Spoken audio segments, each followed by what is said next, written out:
You're watching Fox 51 Good Day. Good morning to you, East Texas. Today is July 16th. I'm Sarah Allegre. And I'm Perry Elliott-Durrani. Thanks for joining us on your Friday morning. You almost made it through the week. I know. Now, to start off our broadcast, the White House this morning is monitoring the rise in COVID-19 cases across the country. Cases have more than doubled in the last 2 weeks as the Delta variant spreads. Washington correspondent Kelly Meyer has the latest on the administration's efforts to slow the spread before the pandemic gets worse. Good morning, Kelly. Good morning, Perry and Sarah. Well, the president is set to be briefed on these concerns and the state of vaccinations across the country as rates spike nationwide.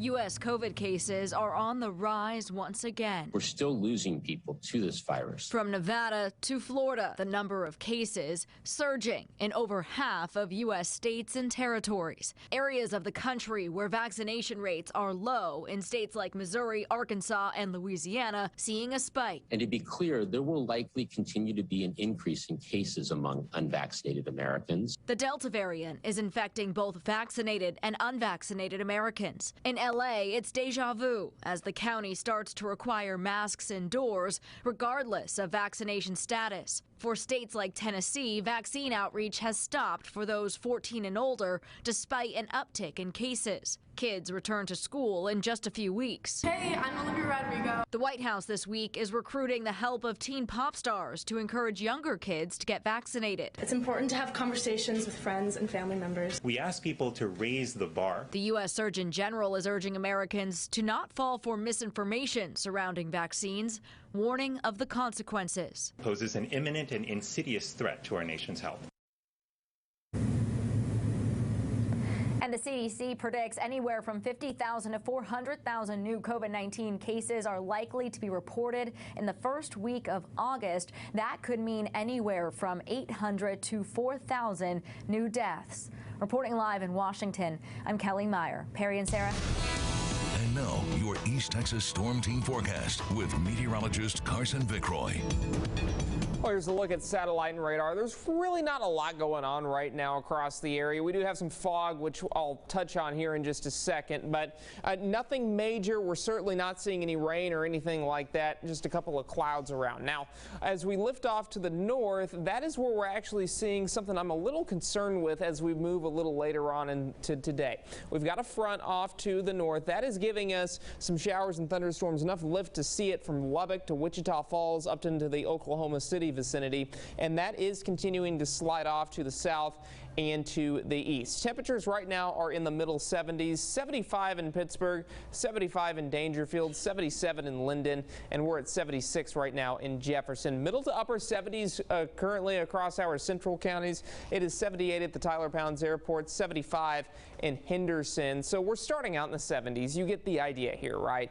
And we're going to continue to see this from, the next several days. We've already seen it over the last several days. Now, dew point temperatures in the low to middle 70s for the most part. And the reason why we are starting to see some clouds and some fog is we just have a lot of humidity in the area. And with these visibility readings that are reduced in some locations, particularly Angelina County, you can see this gray starting to show up on the screen right here. 1 mile of visibility or less in Lufkin. Henderson also seeing it, and Jefferson also seeing it. And we've got kind of a stagnant weather pattern where that fog can form. Dew point temperatures, you just saw them both in the 70s. That means they are close together, and we tend to see some dew forming on the cars. If there's a little bit of wind, we will see some fog as well. You can kind of make it out on our Fredonia Hotel live tower cam. Now, this is not a classic fog setup, but it is something that could pose an issue if you are heading into work a little later on this morning. So play it safe, give yourself some extra time, especially if you live in deep East Texas where that fog is. That was the Fredonia Hotel live tower cam. 2.8, that is your pollen count right now, and the low to medium on the allergens, with the grasses being the primary one that we're seeing. And for that family fun forecast, I've got temps that are going to be in the upper 70s. It's going to be very humid through 9 o'clock. Humidity continues as we roll a little later on in the day. 80s to the 90s. Hit and miss showers and thunderstorms are in the forecast. We'll talk more about that here in just a little bit.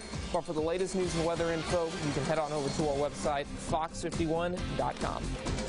Thank you, Carson. This morning, we're getting a closer look at the challenges both parties in Texas are facing as Democrats continue their special session stall from D.C. Fox 51 State Capitol reporter Wes Rappaport has our update. On State Rep Celia Israel's birthday, it was also supposed to be her wedding day. I never thought that I would tell my partner of 26 years that we're not going to get married as planned. Instead, the Austin Democrat is with her legislative colleagues on Capitol Hill trying to stop state-proposed changes to voting rules. And I wanted a Texas wedding. We'll still have it. We just have to rearrange stuff. The fallout from the special session reaches beyond a $1 million monthly toll on taxpayers. Lawmakers' families pay a price for this indefinite trip out of state. I'm a single mom, a parent. I've got an 8-year-old daughter, and so I had to make child care provisions with my family. While some left family behind, we are prepared to be gone for weeks. And we've prepared our families for that. A few brought young ones along. State Rep Erin Zwiener brought 3-year-old Lark to meetings with mom. She is a precocious reader, though, and while here has learned how to spell the word vote. But Texas Republicans who showed up to the House chamber say they, too, have had to sacrifice time with family and their own businesses while they wade through the State House standstill. We want to see our families. I'd like to go back and take care of my clients and work in my company. Getting to FaceTime while he's playing a basketball game is, the next best thing. It's not as good as being there, but it's the next best thing. In the meantime, no timeline for when Israel will tie the knot, with both sides of the Texas House refusing to back down. In Austin, Wes Rappaport, Fox 51 News. As lawmakers continue their battle over election restrictions, black faith leaders from across the state gathered at the state capitol to pray, including a group from East Texas. They say they want justice for voting rights. And the crowd gathered outside of the steps of the State House before leading a prayer and a march. Organizers say the rally is a way to show their support for the Texas Democrats who fled to Washington, D.C. earlier this week to stall the legislation on that special session. When God's people march, God marches with us. Yeah. And so today we're expecting the presence and the power of God to manifest here on the grounds of the Capitol. Republican lawmakers continue to voice their opposition to the session stall-out. Governor Abbott is vowing to have the Democrats who fled to D.C. arrested when they return to Texas. With many companies continuing to look for workers after the pandemic put a pause to hiring, one organization is stepping up in East Texas to help. The Workforce Solutions of East Texas held their first in-person job fair since the start of the pandemic, helping people both hunting for work and hiring for employees. Organizers say that they had more than 30 different employers from a wide range of areas. One of the managers of the event says they were happy to see such a large turnout. There's so many employers out here that are looking for people, and they have to apply for jobs where they have a good match. You're looking at the benefits, you're looking at all of those circumstances that's going to help them in their family. So right now for a job seeker, it is a great opportunity. Their next in-person job fair will be later on this month on the 29th. 4 students from Wayne D. Boshears Center for Exceptional Programs just graduated from high school. And this is a school in Tyler for students who have disabilities. Fox 51's Laura Margolis takes us to that special moment. Big smiles and applause filled the room as Boshears' class of 2021 made their way across the stage. One student's mom sharing her happiness with us after seeing her 18-year-old son Nicholas in his cap and gown. We're really excited today. We're glad to get him to this milestone in his life and excited about what the future holds for him. Next for Nicholas is a transition program with Boshears, where they will introduce him to career options for the future. They get him out in the community, they take him into different businesses to see what he can tolerate and help him learn how to interact socially. Boshears is a year-round school, which is why their graduation fell in the middle of July. It is always a joy to see them exceed expectations and just to flourish in everything that they do. The school staff says it's a bittersweet moment watching students move on to the next chapter of their life. Some graduates, like Dylan, have been at Boshears for almost a decade. The greatest thing to see is for them to then move into what we've been been working towards for so long. A moment they look forward to every year. Lauren Margolis, Fox 51 News. It's 7:10. Coming up, groundbreaking technology is helping paralyzed people walk and even drive. What new tools are helping people regain their independence? And some exciting changes coming to Texas sports, including a new head coach. Our Big 12 Media Day recap is coming up in less than 3 minutes before another half hour of news. And we're tracking a few clouds this morning, even a little bit of fog. We'll touch on that and your afternoon storm chance after the break. Time now is 7:13. In your medical minute, one company's innovative devices are creating new opportunities for people who are disabled. That's right. Fox News correspondent Ashley Strohmeyer has more on how a collaboration with a paralyzed race car driver is creating hope that others like him will soon regain their mobility. Take a look. A traumatic accident is giving rise to new technology that could help improve the quality of life for the disabled. Race car driver Sam Schmidt never thought he'd get behind the wheel of a car ever again. It was after an accident 20 years ago that left him paralyzed from the neck down. But in time, Schmidt regained his need for speed, working with the company Aero Electronics to build a car that would let him or any other paralyzed person drive without the use of their arms or legs. Literally, to that point in my life, there was really not a lot that I controlled. Now using special motion sensing cameras connected to a headset, Schmidt can steer this specially designed vehicle in any direction by simply tilting his head. He's able to control the speed and brakes by blowing into a straw-like device, letting him reach speeds of more than 200 miles per hour. I needed help for everything, so the fact that I'm steering it, I'm using the brake and the gas, and going as fast as I want is exhilarating. But Aero Electronics technology isn't just helping Schmidt drive. The company also created an exoskeleton suit helping paralyzed people like Schmidt walk, or in this case, dance. You will cherish and you care. Like this moment where he takes the floor with his daughter at her wedding. By far the best day in 21 years. Schmidt also believes these tools will help paralyzed people all around the world regain their freedom by restoring their mobility and letting them get back to the hobbies and work that makes them happy. Ashley Strohmeyer, Fox News.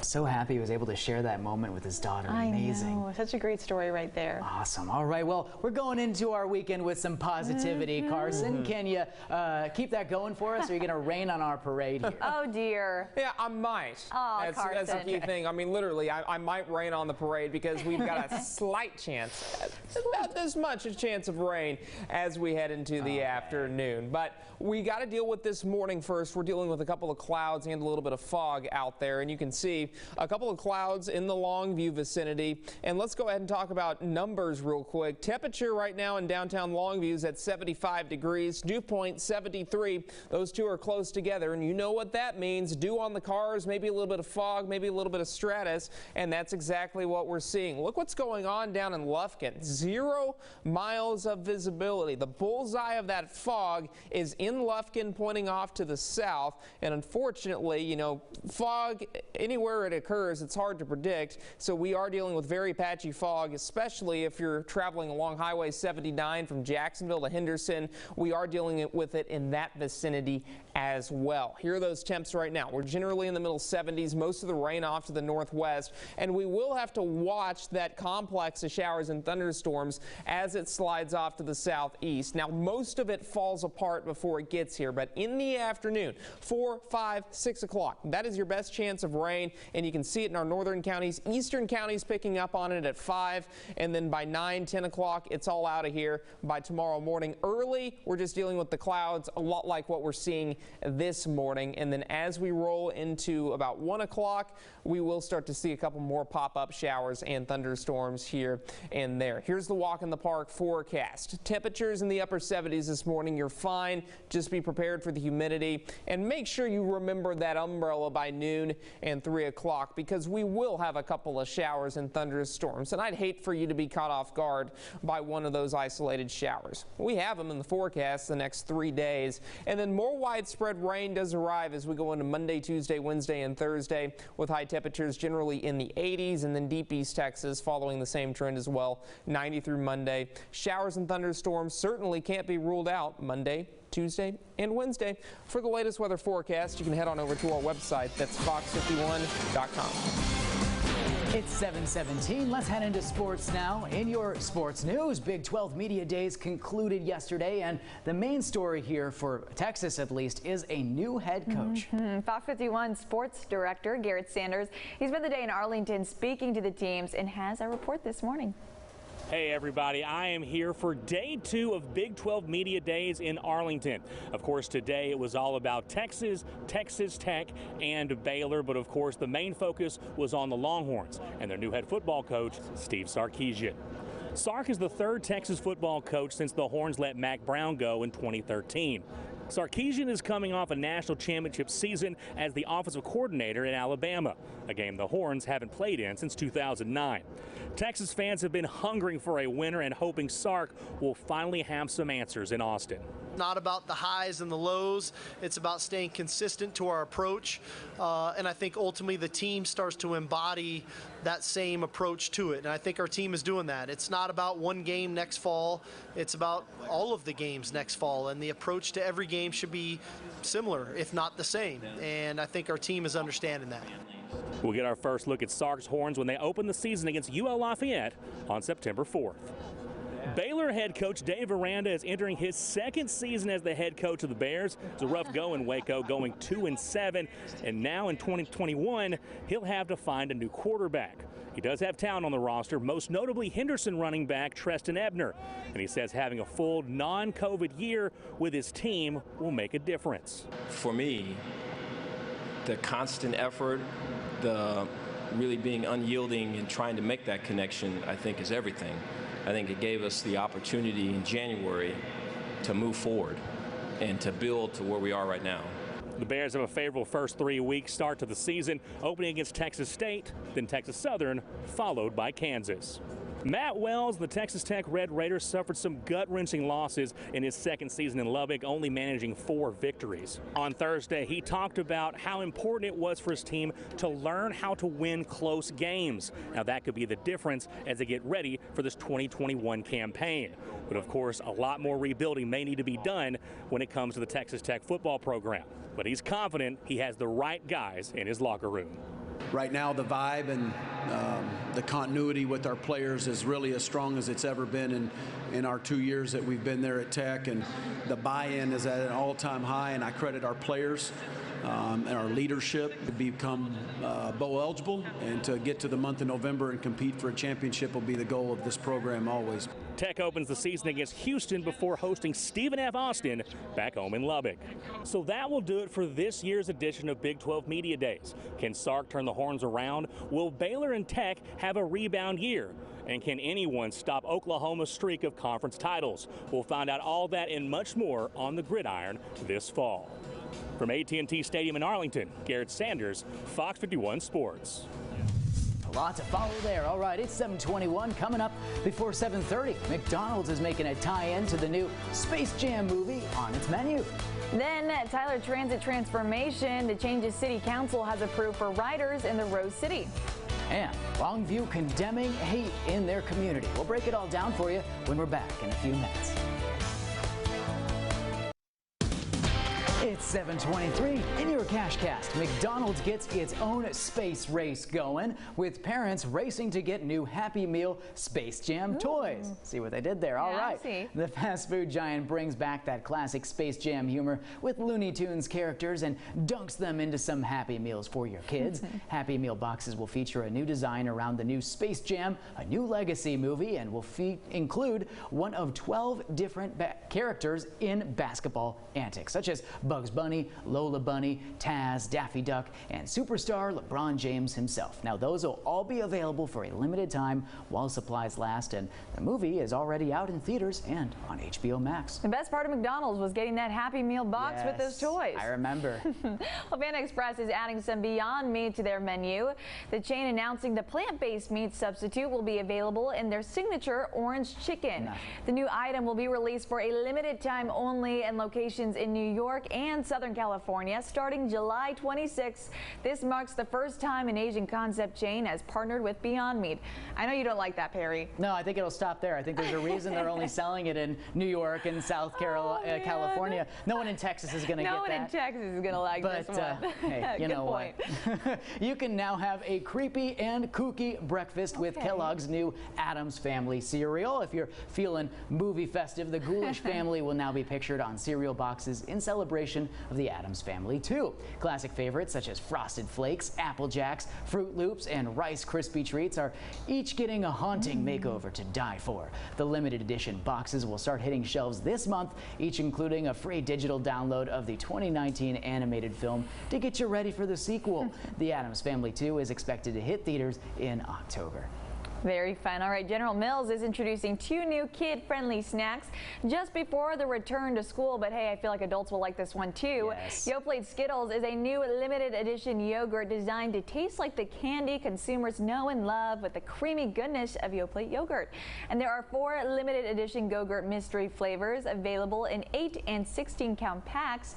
Fans can guess the flavor for a chance to win the grand prize of $5,000. Keep it right here. You're watching Fox 51 Good Day.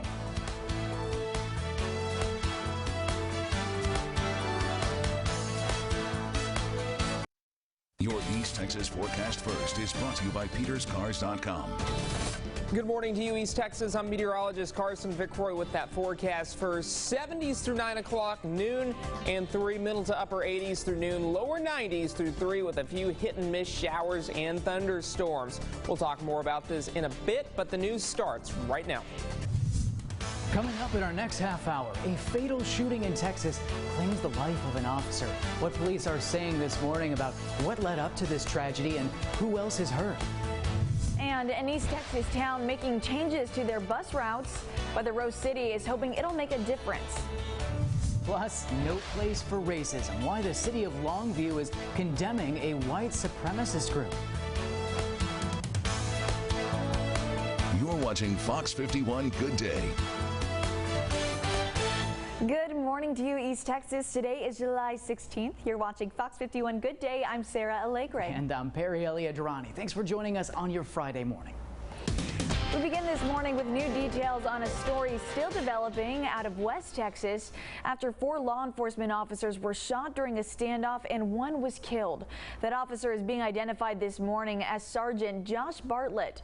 We're told he was the SWAT commander for the Lubbock County Sheriff's Office. Now, this was the scene in a small town just outside of Lubbock where shots were fired as SWAT tried to negotiate with a man who barricaded himself inside a house. In addition to Sergeant Bartlett, 2 deputies and a police officer were also shot. As soon as we learn more about their conditions, we'll update you over on our website. That's fox51.com.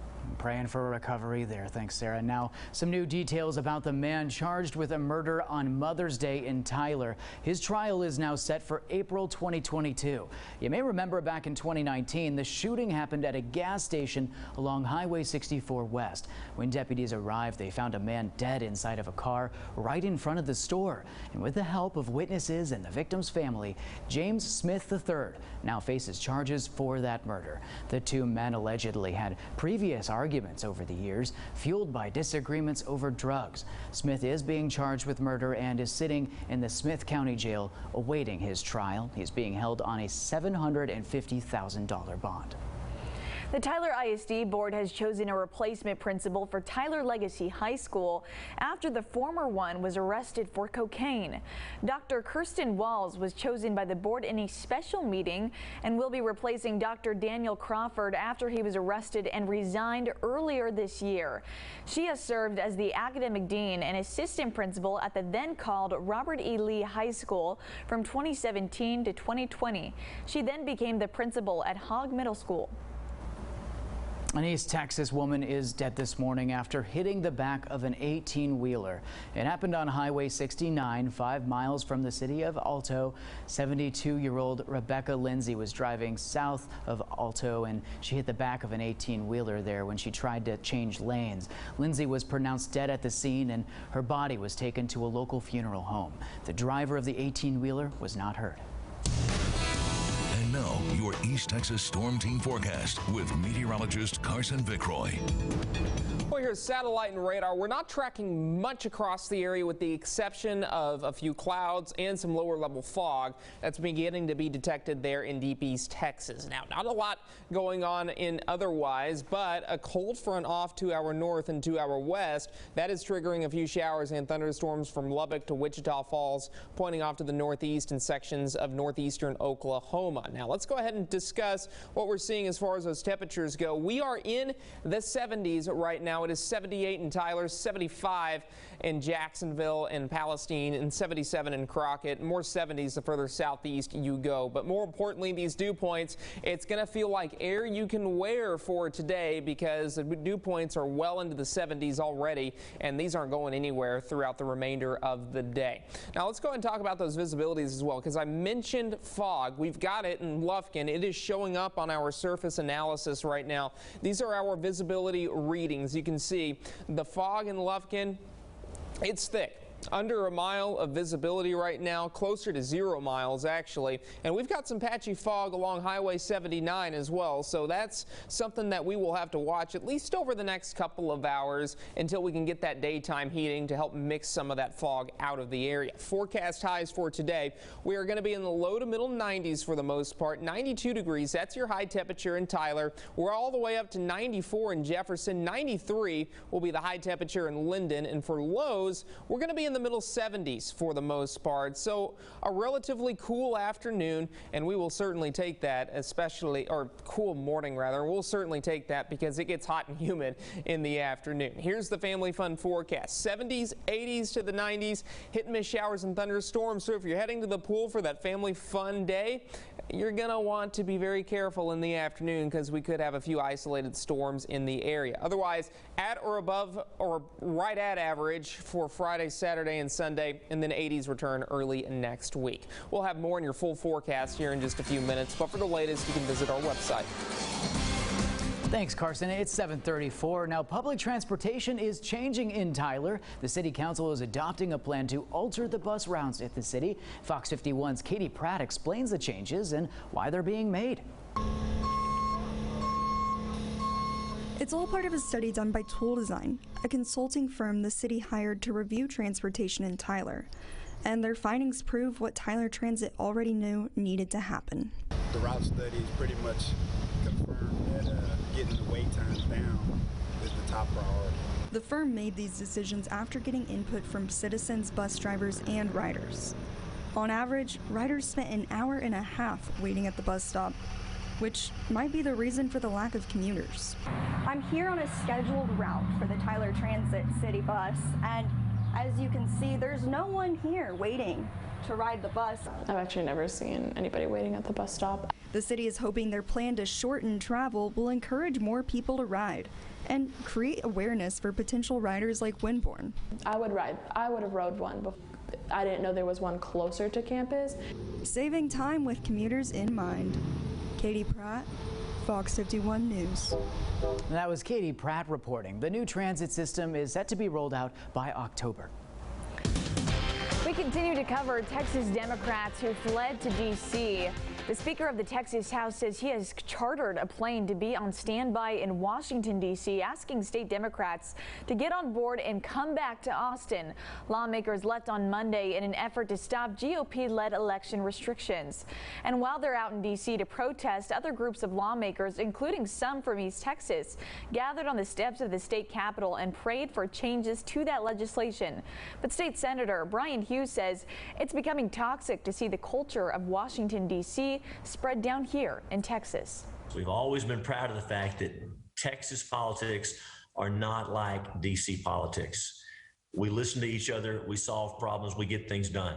It's always been that way here, and it's so sad. It's so sad to see this toxic, partisan Democratic culture out of D.C. invade Texas. It's no surprise that our Democratic colleagues who fled went to D.C. If that doesn't show you where the problem is coming from, I don't know what does.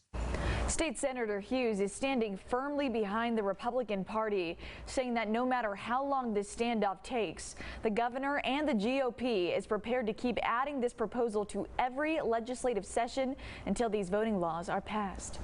Longview City Council passed a resolution condemning a rumored white unity event. Fox 51's Madison Herber has more on how council members plan to keep their community safe. Denouncing white supremacy, the goal set by the city of Longview ahead of an unverifiable event. Undocumented, unconfirmed gathering, which nobody, and I mean nobody, from local all the way to federal law enforcement agencies can find a shred of truth or validity to. A group calling itself the Aryan Freedom Network claims to be holding a white unity event in September. The mayor and residents of Longview say that the news has disrupted their entire community. Would have quickly, confidently, wisely, maturely, boldly reassured our community that we would never, ever allow a resident of Longview, much less East Texas, to be threatened. After the resolution passed, city residents of all backgrounds had their say. We love our neighbors. I think it's important to educate our neighbors. This is where the Back to Blue needs to step up. I believe that everyone has the right to assemble freely if that does not include violence. Mayor Andy Mack says that the city of Longview does not have any room for racism or hatred. City leaders say they recognize the importance of freedom of speech, but that it is the city's responsibility to protect their citizens from any possible dangers. Longview resident Chris Frazier felt it was his duty to make a statement about the issue. The insensitive things that are going on around the Longview community, but also to address the marginalized communities that will be affected if hate groups come to East Texas. So that's why I felt that there was a need to address that. The decision left community members feeling a sense of relief after a trying week, hoping that they can continue spreading love and not hate. Madison Herber, Fox 51 News. Mayor Andy Mack adds that this behavior does not represent the area. He says he's monitoring the situation closely and will take action if the situation calls for it. Here's something you should know. We have some good news for drivers this morning. If you haven't had the chance to make it to the DMV to get your real ID, you can breathe a sigh of relief because the original deadline is being pushed back to next year. Everyone originally needed to update their license by October 1st, but because of the pandemic, the DMV is backed with appointments and is trying to play catch up. The new ID has a star in the license's upper right corner and was created by the Department of Homeland Security for Americans flying domestically. Although these are real IDs are not mandatory, it's important to note that without one, you won't be able to fly unless you bring your passport. For how you .com. Time now is 7:41. Coming up next on Fox 51 Good Day. If you're looking for something else to do this summer, we've got a suggestion. We'll give you an inside look at a museum that's utterly East Texas. And a Fortune and Glory, kid. Fortune and Glory. The adventures continue with the Indiana Jones franchise. What you can expect. Visibility is a little reduced this morning because we have some patchy fog in the area. We'll talk about why after the break. And now, your East Texas Storm Team forecast. Well, it's at the Fredonia Hotel in Nacogdoches. It must be up there. It is. There you go. A couple of fog, or areas of fog, I should say, there in the distance atop the Fredonia Hotel. We do have a few clouds around otherwise, and that will continue to be the case here over the next couple of hours. Now, let's go ahead and discuss what's happening a little further off to the north. Not a lot in the area. That's just because we're a little more in the dew points, or a little higher moisture, rather. I cannot talk today. It's Friday. A few clouds around on your Tyler Tower cam, and you can see the temperatures right now are in the middle to upper 70s. Now, one thing to note this afternoon is we do have some showers and thunderstorms up to the north and to the west, and you can see the visibility readings are picking up on that. I mentioned humidity's high, those temperatures are warm. We're generally in the middle 70s, and you can see the visibility is significantly reduced to the south of Lufkin there. Now, Futurecast will have a a few showers and thunderstorms. Most of that fog should lift because the daytime heating will help mix that low-level cloud cover out of the area, and as a result, we'll start to see that fog to lift, but the clouds are not going anywhere. This is noontime. Look at this. We will have a couple of showers and thunderstorms trying to march their way into our northern counties, but the front is going to stall out, and as a result, most of this rain stays along the Red River. Some of it might seep into our northern counties, but our main source of rain is going to be from the Gulf of Mexico today. And as we roll into Saturday morning, same deal, some showers and thunderstorms as we head into Saturday afternoon. So we will certainly keep an eye on that. Today, we hit 92 degrees. 20 to 30% of us see the showers and thunderstorms. And over your next 7 days, I've got us in the 90s for the most part, Friday, Saturday, and Sunday. The best chance of rain right now looks to be Monday and Tuesday. That's when a more powerful system's going to move through, and it's going to help. It's going to be helped, I should say, with the passage of a cold front both Monday and Tuesday. Deep East Texas, a couple of showers and thunderstorms here and there through Sunday, and then more rain on the way by early next week as highs take a little detour from the 90s back into the middle 80s for your Tuesday. Rain chances through next Thursday. For the latest weather forecast, you can head on over to our website. That is FOX51.com.